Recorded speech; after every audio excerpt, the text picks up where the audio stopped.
বাংলাদেশ জামাত ইসলাম কিন্তু তার জামাতের বিভিন্ন অঙ্গ সংগঠন, আমি শব্দটা আবার বলছি, একটি দলের বিভিন্ন অঙ্গ সংগঠন আর একটি দলের সাথে বিভিন্ন রাষ্ট্রের সম্পর্ক, দুটার মধ্যে খুব স্পষ্টত পার্থক্য আছে। এটা আমি আবারও বলছি, একটি দলের বিভিন্ন দেশে তার ভিন্ন ভিন্ন সংগঠন, আরেকটা হচ্ছে একটি দলের সাথে বিভিন্ন দেশের সম্পর্ক। যেমন মনে করেন আওয়ামী লীগের সাথে হিস্টোরিক্যালি ইন্ডিয়ার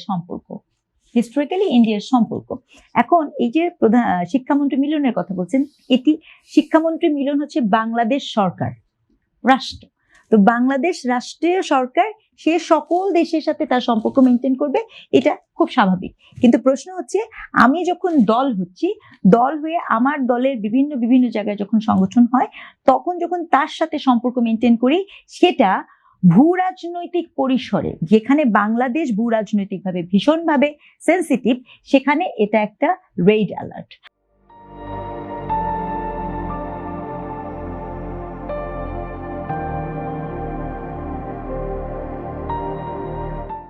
আপনি জানেন বামপন্থী মানে কিন্তু সকল বামপন্থী এক না।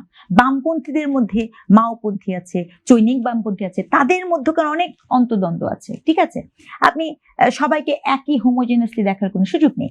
এখন আমার প্রশ্নটা ঠিক ওখানেই ছিল যে যখন আমি আমার দেশের রাষ্ট্রের স্বার্থের কথা বলবো, তখন আপনি যেহেতু ৭১ নিয়ে প্রশ্নটা করছেন, তখন যখন আমি যেহেতু বাংলাদেশ জামাত ইসলামের একটা হিস্টোরিক্যাল দায় আছে, সে সাধারণ সৌজন্যমূলক সম্পর্ক করলেও তখন ওই ব্যাকএন্ডে হিস্টোরিক্যাল দায়ের রিপিটেশন এবং তার যে প্রতিধ্বনিটা, সেটা নাগরিকের কাছে কিন্তু। আপনি মনে হয় এটা বলতে চাচ্ছেন যে ৭১-এর বিরোধিতা পাকিস্তান জামাত আর বাংলাদেশ জামাত যৌথভাবেই করেছে, রাইট? পাকিস্তান জামাত ইসলামী, পূর্ব পাকিস্তান জামাত ইসলামী এবং পশ্চিম পাকিস্তানের জামাত ইসলামী, দুই জামাত একভাবে ৭১-এর বিরোধিতা করেছে। সেই জায়গা থেকে আপনি, হ্যাঁ, আমি সেই জায়গা থেকে বলছি। এবং মজার ব্যাপার, পাকিস্তান জামাত ইসলামের কিন্তু পাকিস্তানের পলিটিক্সে ওই অর্থে কোনো ভূমিকাই নাই, আপনি তার গুরুত্ব কিন্তু ওই অর্থে নাই, ওই অর্থে একেবারেই নাই। সেখানে বাংলাদেশ জামাত ইসলাম কিন্তু অনেক অনেক অ্যাচিভমেন্ট তার, ঠিক আছে, একটা ডমিনেন্ট এবং প্রমিনেন্ট জায়গা আছে। সেই ক্ষেত্রে এই যে আপনাদের সম্পর্ক বা কিছু, সেটা কিন্তু নাগরিক হিসেবে আমি যখন একটা সাধারণ মানুষ হিসেবে দেখছি, আমার কাছে তখন খুব স্বাভাবিকভাবে ওই ট্রমাটাকে রিফ্রেম করে, স্ট্রাইক করে। কারণ অফকোর্স আমরা তো ট্রমাটাইজ, তাই না? এখন মনে করেন যেমন মনে করেন এই ৭১-এর যাহা কিছু হচ্ছে, সেটা তো আমার দেশের দায়িত্ব, তাই তো? আমি তো সেটাকে ধারণ করি। তা আমি যখন দেখব আমার দেশের প্রধান বিরোধী দল ৭১-এর যে পরাজিত শক্তি আছে, সে পরাজিত শক্তির কোন সংগঠনের সাথেই যখন এত আন্তরিকতার সম্পর্ক এখনো মেনটেন করে, তখন কিন্তু নাগরিকের জায়গা থেকে আমার মনের মধ্যে সেই প্রত্যাশা তো আসেই না, বরঞ্চ শঙ্কা তৈরি হয়। সেই পরাজয়ের দায়িত্ব বাংলাদেশ জামাত ইসলামী নেয়। হ্যাঁ, নেয় কি নেয় না সেটা বাংলাদেশ জামাত ইসলাম বলবে, এটা আমার এরিয়া না। তারা তো সেটা বলে যে তারা সাংগঠনিকভাবে সিদ্ধান্ত নিয়ে ৭১-এর বিরোধিতা করেছে, মুক্তিযুদ্ধে অংশগ্রহণ করে। আমি কিভাবে বলবো, যখন আপনার শফিকুর রহমান, আমাদের প্রধান বিরোধী দলীয় মাননীয় নেতা, তিনি তো নিজেই বলেছেন তিনি শিশু মুক্তিযোদ্ধা, তিনি বলেননি কথাটা? তো উনি আবার এটাও তো বলছেন,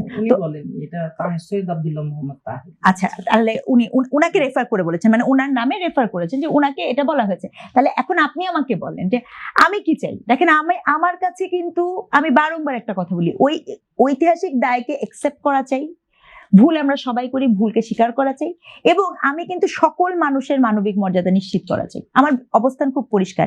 আপা কোন একটা দল করবেন দেখে তিনি অচ্যুত হয়ে যাবেন, বা আজকে কেউ আওয়ামী লীগ করবে দেখে তিনি অচ্যুত হয়ে যাবেন, এই যে একটা রেশারেশি হানাহানির রাজনীতি, এটা একজন শিক্ষক হিসেবে আমি কখনোই গ্রহণ করি না। আমার অবস্থানটা হচ্ছে এই জায়গায়। আরেকটি প্রশ্ন আপনি করেছেন বিজেপি নিয়ে, তাই তো?